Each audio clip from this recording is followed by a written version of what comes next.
Pinagkansela ng flights ang ilang airlines, partikular na ang mga papunta at galing sa Dubai. Problema rin ngayon ng mga biyahero ang posibleng tumaas ang pamasahe sa eroplano sa Abril. Nasa frontline ng balitang yan si Gerard de la Peña. Balak mo bang humabol mag-book ng flight for summer travel? Naku, mag-book na mga kapatid. Pagpasok kasi ng Abril, asahan ng lolobo ang presyo ng mga plane ticket. Bukod sa aabot sa 6,000 piso ang fuel surcharge para sa international flights, tataas na rin ang base fare. Base ito sa dynamic pricing ng mga airline, depende sa demand ng mga pasahero. Ang dahilan niyan, ang gyera pa rin sa Middle East. Lahat ngayon apektado yung mga tours namin to Europe for March, April, May. Canceled na talaga lahat.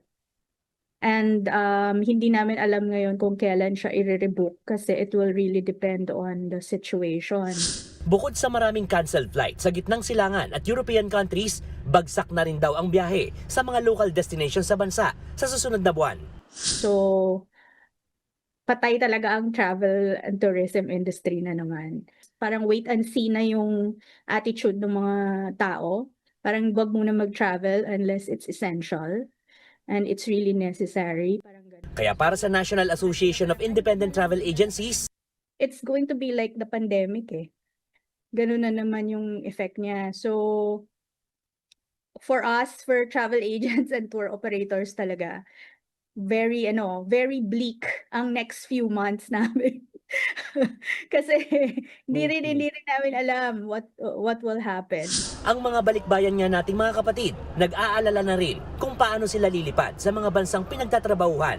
Bukod sa taas presyo, baka makancel na rin ang flight. Yun yung inaalala baka may mag-cancel. Ba't po tumuloy pa kayo?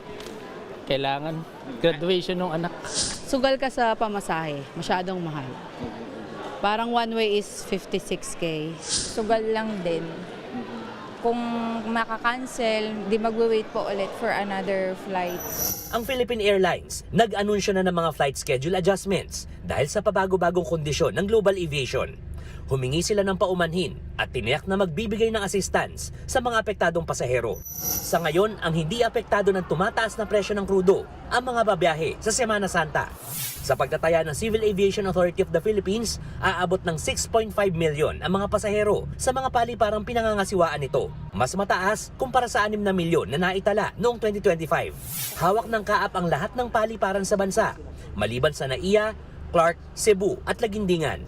Mga nabiling ticket, in advance naman to. Kaya in-expect namin, wala pang effect doon sa pagtaas ng mga ticket sa ngayon dahil advance yung nabili nila Nagbabalita mula sa Frontline, Gerard de la Peña, News 5.